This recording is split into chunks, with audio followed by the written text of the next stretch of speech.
Welcome to the Atlantic Current. I'm Ben Smartin here as always with Toll McAdoo from the Irish Politics newsletter. We are covering all the news this week, and there was a lot of it in Ireland, in the United States, and in the Middle East. So much to talk about that we're actually going to break this up into a two-part episode. Toll, part 2 will come out tomorrow morning, and then we'll get back to our regular schedule midweek. We're going to start in your wonderful home country there, Toll, in Ireland. Massive fuel protests have racked the country over the last few days. Where do you guys stand now? What's the situation on the ground? Hello, listeners. Well, Vincent, as it stands at the moment, things are getting back to normal-ish behaviours in terms of, petrol stations are getting their fuel from the refinery. Deliveries are being made. On Post is delivering again. DPD, another famous parcel delivery company, are up and running again. The days were all kind of suspended because of the fuel protests. The fuel protesters haven't backed down. In fact, they're doubling down in terms of their rhetoric, if not their actions. The Gardaí have come in quite strong-handedly and dealt with any kind of traces of dissent and blocking roads and stuff like that. So traffic is moving freely around the country now. You'll be happy to know this. Yeah, it's hard to know in the U.S. because the story has been delivered to us with such an unbelievable slant. A lot of it's come through social media where there's been some questionable claims made. Yes. About what exactly is going on. The word uprising seems to be tossed around. Well, they've been talking about people rising up. The protesters are calling for people to rise up and overthrow the shackles of the worst government in the history of the state. The worst government in Western Europe. They're oppressed. We're living in Nazi Germany, apparently. All kind of manner of bizarre musings from Twitter intellectuals that think just because they have 1,000 followers on Twitter, they think that they're some sort of intellectual colossus or the like. I saw General Mike Flynn of Trump fame urging on Ken O'Flynn, TD for Cork North Central, rabble-rouser in chief, and he said, good man cuz, or something to that effect, wasn't it? He was egging on his cousin like they're related. I think they're very much so not related. Yeah, who knows? Yeah, Mike Flynn is, if you're not familiar with him, he was briefly involved in Trump's first term, and he has really gone deep into far-right QAnon, deep state conspiracy stuff. So yeah, he's not really much of a credible source on the color of the sky, let alone Irish domestic politics. And I think that's true for a lot of the comments that are coming from my side of the Atlantic, unfortunately. It really has become a little bit of an issue though for the American online right, let's say, right? It's infecting, all strata of Irish society. They're running what you might call interference in the United States with normal domestic politics. Yeah, they're really going heavy and really going strong, and they're targeting Ireland, and they are targeting Ireland. I think I mentioned I blocked a lot of accounts. I blocked maybe 100, 150, and the vast majority of them from overseas or the United States. Of course, yeah. That tells its own tale, but the ripple effects, of course, it's rippling into our political sphere. Particularly for someone like me, this all gets skewed because it's being delivered online. For the average Irish citizen right now, what's their take on this? How much support really is there in the Republic for these protests? I think there's a good bit of support, Vince. There's an underlying current there. There was a poll out on Sunday, I think it was, and I think it was 56% of people said they supported the protest. Wow. Now, okay. Yeah. So that's a fair chunk of your election. Of course, yeah. And of course, there's vagaries going on there. When you drill down into the numbers, I think, 80% of Fine Gael supporters were against it and 80% of Fianna Fáil supporters were against it. And Sinn Féin, Independent Ireland, and your ragtag bunch of independent supporters, they all were in favour of the protest. But there's layers to it, okay? So, once people start to get stuck in traffic or missing their, oncology appointments or their special needs appointments for their kids, support starts to peel away. But the problem for this government is that this has been rumbling on for a while, I think. There's been an undercurrent of really bad feeling towards the government over the last couple of months. And I think the fuel protest was, excuse the pun, right, the match that lit the fire, Yeah, we've talked about that a little bit before, and I think that goes into the article you wrote this week too. Like the issue of rising fuel prices is not something that the Irish government is chiefly responsible for.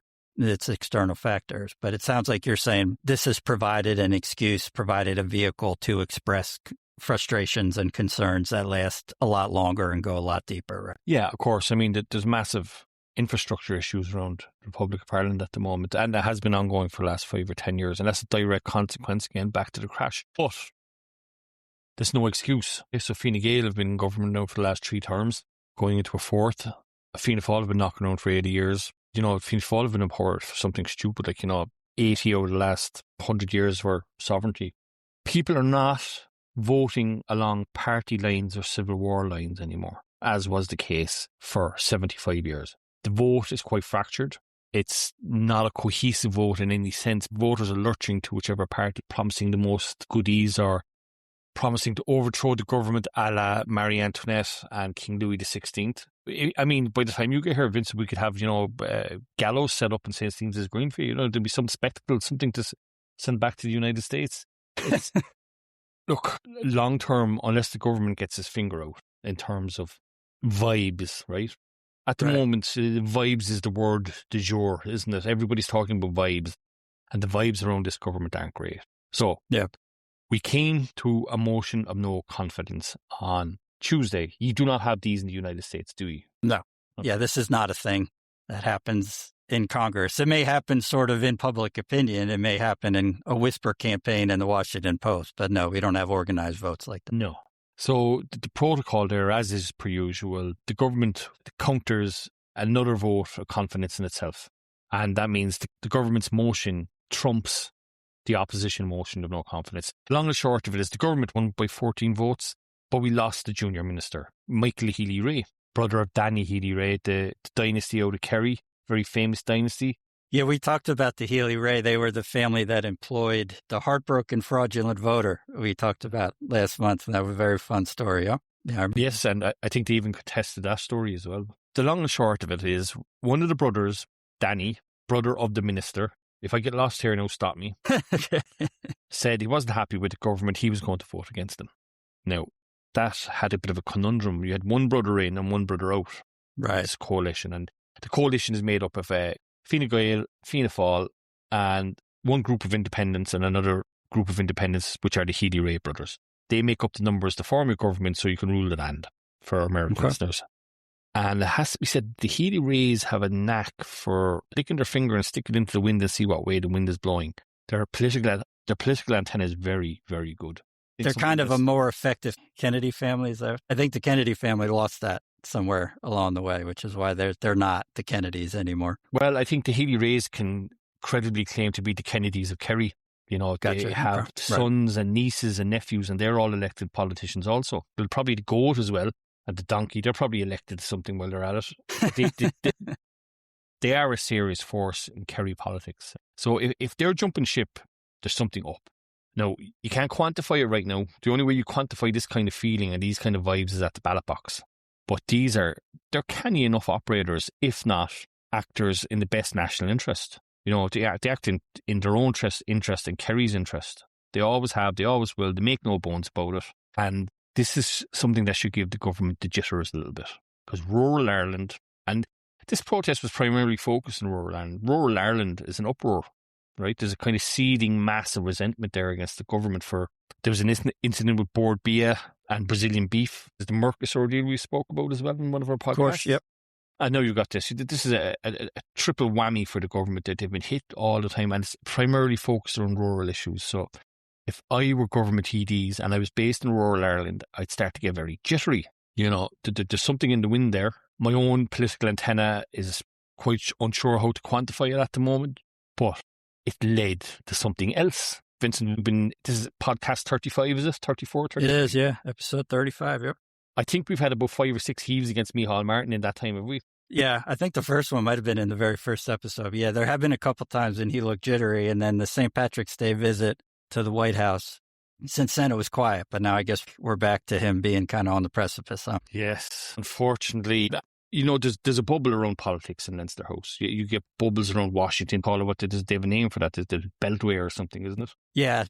Inside the Beltway and outside the Beltway. Outside the Beltway is the real world. Beltway is just is what we call kind of circular highways that ring major cities. So basically, if you're inside the highway and you're in DC, you're in fantasy land, and if you're outside the Beltway, you're in the real world. But you also really have absolutely no idea what's going on in the corridors of power. It's one of those fun phrases where you can use it to condescend to basically whoever you want. It becomes very useful for commentators. Yes, and there's absolutely a Leinster House bubble. Right. Right. I'll go in there for the odd pint or a cup of coffee at the odd time. That's my exposure to it these days. I try to avoid it otherwise like the plague. But 3 young Fianna Fáil TDs, a fellow called Albert Dolan, a fellow called Ryan O'Mara, and another TD, James O'Connor, Corkman. Wait.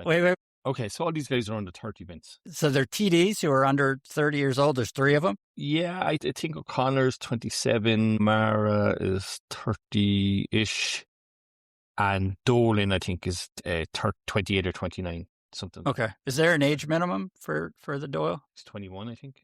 Yeah, under 30 is pretty rare here. The House of Representatives, constitutionally, you have to be at least 25. Ocasio-Cortez, who's well known, she's probably the most famous person to break that rule. I think she was 29 when she was elected. Well, Yes. Go ahead. I'm sorry. So these 3 young bucks issued a statement. How, and I've nicknamed 3 young Turks because there was the 3 Pashas who were the young Turks also. So Pasha O'Connor, Pasha Dolan, and Pasha Ryan O'Mara. They issued a statement. It was one of those kind of, we're not happy where the party is going. We're the future of the party. We should be listening to some more, etc., etc., etc. That set off a chain of events. And all of a sudden, there was another heave against Micheál Martin. Nobody knew it was heaving. I think they were probably just talking about it on WhatsApp groups and stuff like that. Okay. The journalists, the rumour mill, the WhatsApp groups, the Leinster House bubble, it was about to be popped with Micheál Martin's leadership challenge. And it hasn't happened. This is going back since 2015, Vincent, right? People have been challenging Micheál Martin for the leadership of Fianna Fáil since 2015. So that's 12 years ago. Even at one stage, there was an article in a newspaper how about TDs had a discussion. They were fantasizing what would happen if he died. I'm not joking with you. They were fantasizing about if he was dying. And, various people put their names forward to be deputy leader and, potential leader and all this kind of stuff. And nothing has happened. There's always one guy for the last 12 years and more has come out against Micheál Martin. And he's the Carlow Kilkenny TD, John McGuinness. Without fail, it's a biannual event.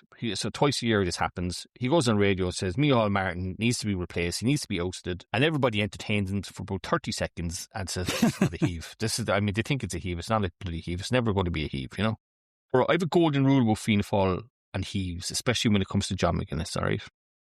If you're 24 hours into a heave and you've no one leading the heave or publicly backing the heave, apart from John Tyler-Owen McGuinness calling for a heave, it's not a heave. It's a farce. Yeah. It's a farce. Yep. And the toilet roll issue has got to do with John McGuinness when he was a junior minister, and there was an issue around toilet roll for his bathroom in his ministerial department. And I'm going to leave it at that because we have libel laws in this country. But his nickname is John Tyler-Owen McGuinness. So if he's leading the heave and he's calling for the heave, or calling for somebody to take over from Micheál Martin, it's not a serious heave. That's a golden rule of Fianna Fáil politics. It's dog bites man story. Right. Going nowhere. But this is all because of a fuel crisis. Now, you're not immune to that over in the States either now, are you, Vincent? In terms of the fuel crisis, I noticed a gallon keeps going up. A gallon of petrol keeps going up. Yeah, we're still hovering around 4. I haven't seen kind of the most recent numbers, but yeah, it's notable. It is something that affects politics in an outsized way. I think in part it's just we drive so much and we have so many gas stations, so you're just kind of constantly reminded of the fact that the price has jumped 50% in 3 months in a way, whereas, the price of milk or something, if that goes up 50%, you're annoyed once a week, probably. Gas can kind of annoy you every day if you're into that kind of thing. And increasingly in politics, people are kind of into that thing, finding reasons to get annoyed. So yeah, it's still an issue here for sure. In the United States, you've skin in the game in terms of, bombing Iran and closing the straits and opening the straits and closing them again. There was a bit of a yo-yoing going on there at one stage. Yeah, and then we're going to blockade the ports that go to the open/closed straits. I think we blockaded a blockade for a couple of days. Yeah, it's been fun. Which is mental. I don't understand why Irish politicians are not on TV and on radio every day explaining, look, the Americans are doing mad in the Middle East. We have no control over that. None. Okay? They should be on TV every night going, here's the situation, diagrams, maps, little pointy sticks at screens going, there's a blockade of another blockade, and they might bomb that to get rid of that blockade, but we're not sure yet where that blockade is going. And have the people into their conscience that this is not Ireland's fault. This is not Irish politicians' fault. Yeah, but can a politician ever come out about anything and say, oh, it's beyond our control? Yeah, in this instance, yes. Because you think because it's so obvious in this case? It's obvious, and it is obvious, and the fact that there's a wild figure: 86% of our energy needs are imported. Because we need to be realistic about this. We need to have a bit of cop on, for want of a better word, that this is not Ireland's fault. There's a lot to blame the Irish politicians for: housing, health, the bad weather. But there's absolutely nothing that can be done about oil coming from the Middle East and a war going on over there. Nothing. So, where are we with Iran now, Vincent? What's the state of play today? Latest news, we're recording this late evening, West Cork time. We have a ceasefire between Lebanon and Israel, evidently, according to Trump. So let's put that caveat there. The time we record, it may be like, oh, yeah, somebody told Trump's his lunch order and he misheard, or he saw it on Truth Social. But yeah, it does seem like we have a ceasefire between Israel and Lebanon. We had a briefing from Secretary of Defense, Pete Hegseth, and Dan Kane, who's the top general here in the U.S., military briefing this morning. They were kind of basically came out and said, we're waiting to see how the ceasefire goes. We're waiting to see how the negotiations between the U.S. and Iran proceed. And if they fail, we're going right back to war. We're ready to go. And so they are trying very clearly to put pressure on Iran to threaten further military action in order to get a deal done. Ultimately, we don't know if this deal is going to be done or not. I think too many mixed signals coming from the White House, Yeah. Hegseth said their forces are maximally postured to restart combat operations. So we don't know how this is going to play out. In Europe at the moment, they're warning of jet fuel running out in 6 weeks. And not just a warning. The head of the International Energy Agency says we have actually only 6 weeks' supply of jet fuel. So flight cancellations are going to start in the next couple of weeks. They have already. Yeah, it really is just kind of a fog right now. And there's one thing that really, I think, highlights how difficult it is to forecast this and how difficult it's going to be to get a deal, which is that we had talks in Islamabad, Pakistan. J.D. Vance attended, of course.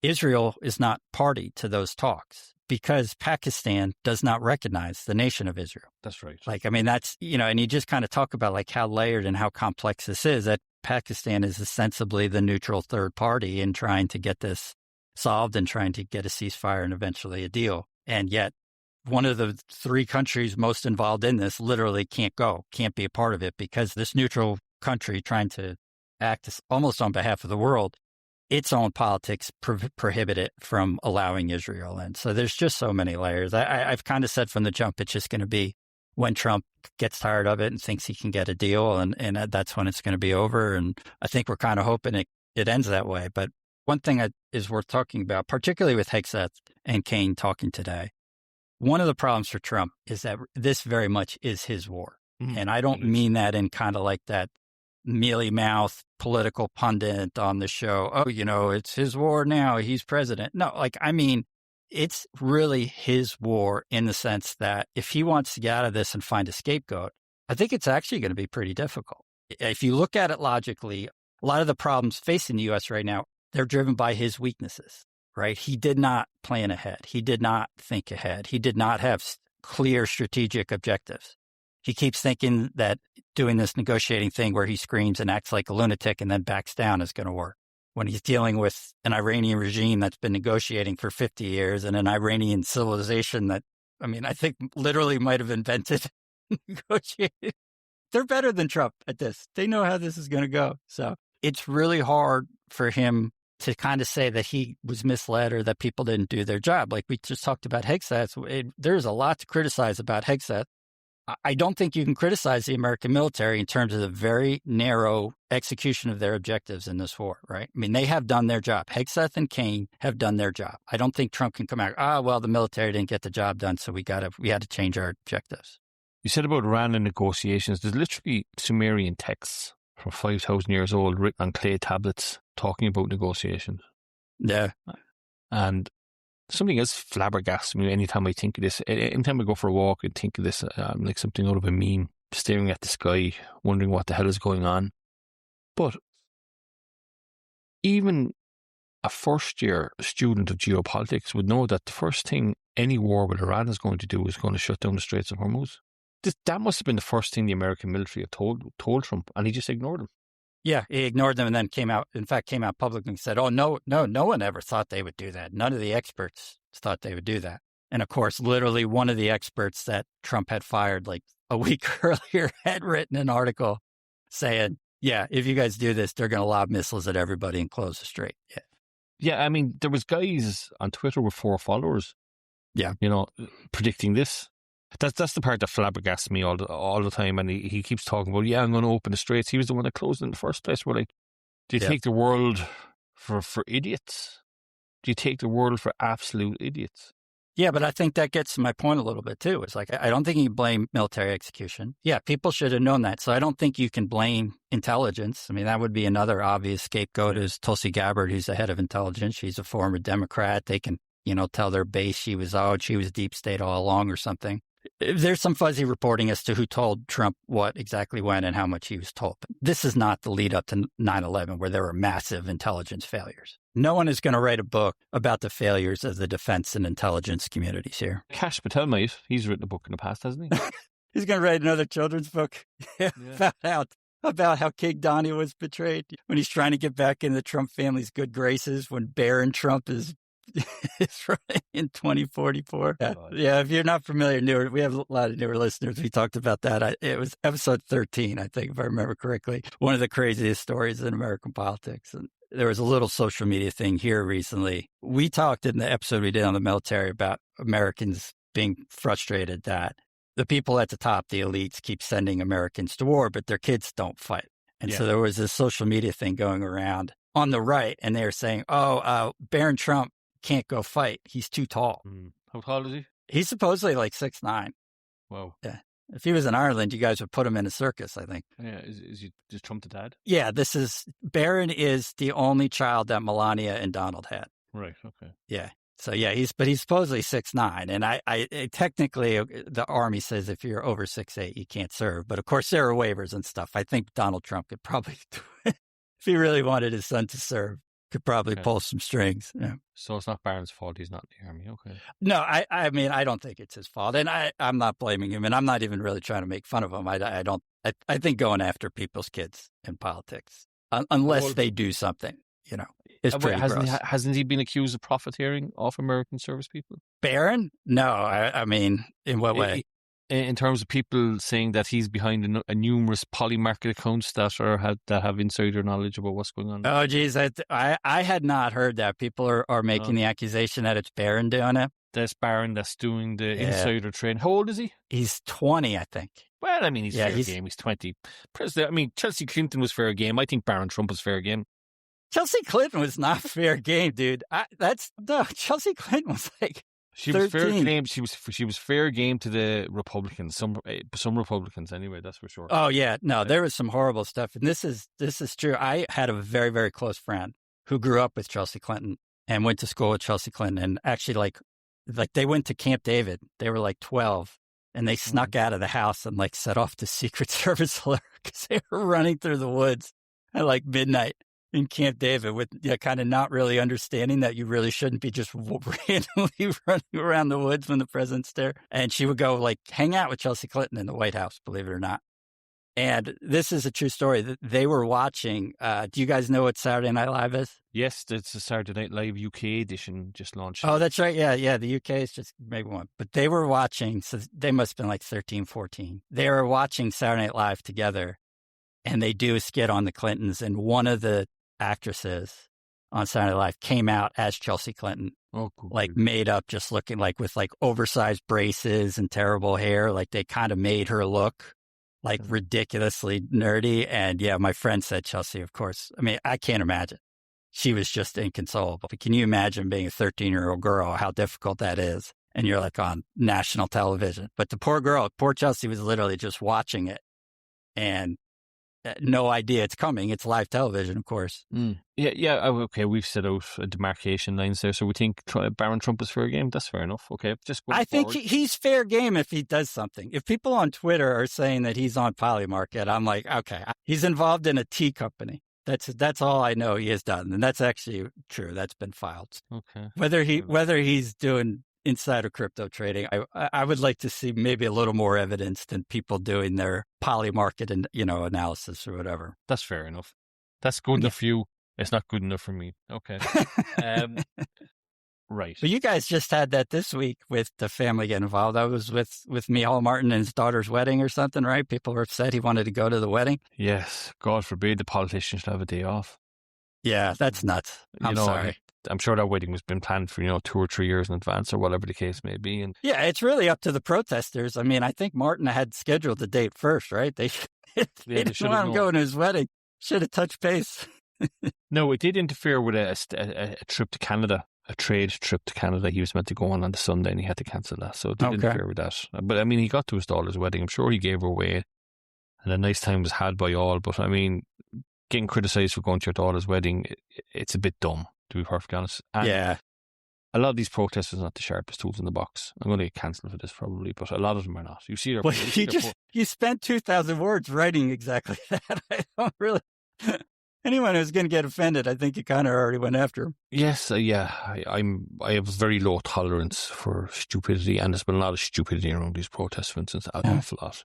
They're claiming there's one world government, vaccines, immigrants. You take your pick of mad stuff, and that was all lobbed in with the fuel protest. I think people were okay to humour some of that, all right, but the core principle of the protest actually stood. So right, that's the problem with the government. Not to go back there, but we are where we are, as we say.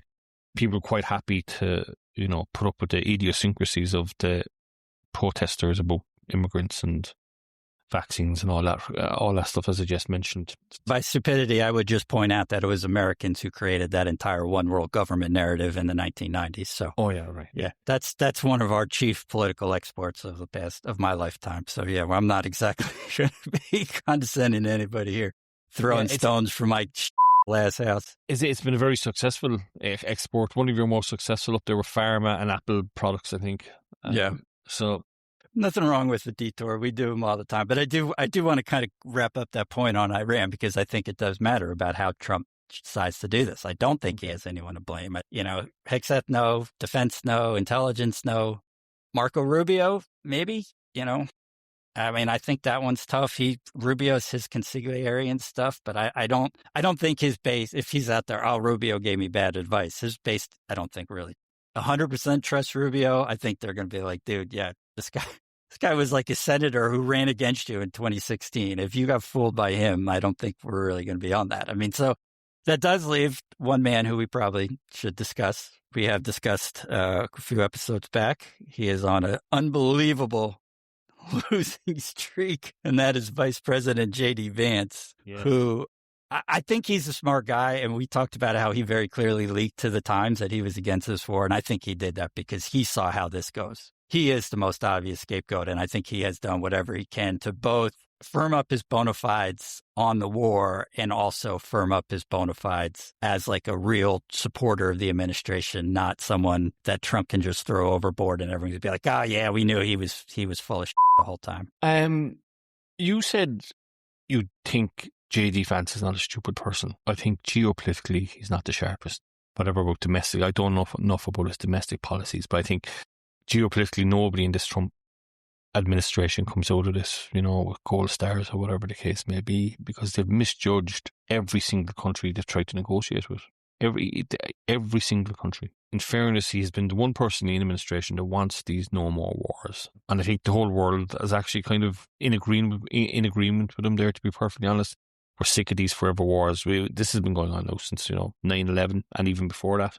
And I think there's a real rupture going on in here at the moment between Vance and Trump, and I don't know if it's been explored properly. We've got to do Trump's divergence from Vance and his base on no more wars. Vance's religion now is coming to play, hasn't it also, Vincent? Yeah, that's been a big thing for sure. Yeah, there's been a huge, huge uproar against Catholicism here since the Pope, as MAGA sees it, the Pope stepped out of his lane, criticized Trump. Trump responded by posting a picture of himself. I hope listeners have actually seen what this is. He posted a picture of himself that was very clearly him as Jesus. Yeah. Healing people, miraculously healing people. It's like medieval Baroque religious art with like the shimmering light in the background and, the aimed a suggestion of angels. So a lot of his religious supporters got upset. They said it was blasphemous. And he comes out and goes, no, when I looked at it, I thought I was just being a doctor. There was a Red Cross person there. Yeah. And it's one of those things with Trump. He does this every now and then where he does something, he gives an explanation for it. And as an American, you're literally going, all right, well, which one's worse? Is it worse that his ego is so much that he saw somebody putting him as Jesus? He was like, everybody should see this. Yeah. Or is it worse that he is so ignorant of like I'm not a religious person. I'm not an art critic. I knew exactly what that was. Everyone knows what it was. If you think that that's a doctor, you are either just a moron or you have dementia. So we're just back to this thing where it's like this constant debate in America. If you're not a Trump supporter, you're like, I don't know if he's just an or if he's losing his mind or if it's some combination of the two. And I can't figure out, and it's not great. That the person I'm trying to figure this out about is the president of the United States. Well, Vincent, there was an incident last week, and I think it might have been during the same period, that he had a stream of tweets or Truth Social posts for about 2 hours, 3-4 hours, and people were looking at them, and very serious people, and I've come back to this, were openly claiming there's something wrong with his mental health. He's not right. Yeah. No, we've touched on it a few times, so I don't want to go back there. You think he's not mad? I think he is quite mad. But people, no. It's not that I don't think he's mad. I don't think he's more mad, as you guys put it, than he was a decade ago. Yeah, I don't think anything's changed. I think he's, the dementia thing is where I always go. People are like, oh, he's different. No, he ain't different. This is the same he was doing 10 years ago. I think he's just a little louder about it, and he is. I mean, there's a little bit. He's almost 80 years old, for Christ's sake. I just nobody's reining him in at 4 o'clock in the morning in his bed. That's a big part. Yep. At the beginning of part 2, we're going to have more on the sudden and somewhat bizarre rising tension against Catholicism in the United States. And then we're going to close with some talk about sex scandals as part of the telling of one of the great American political stories of the century. So we hope you've enjoyed part 1. We look forward to bringing you part 2 tomorrow. For Toll McAdoo from the Irish Politics Newsletter, I'm Vince Martin from Wall Street, Maine. Thank you as always. Bye now.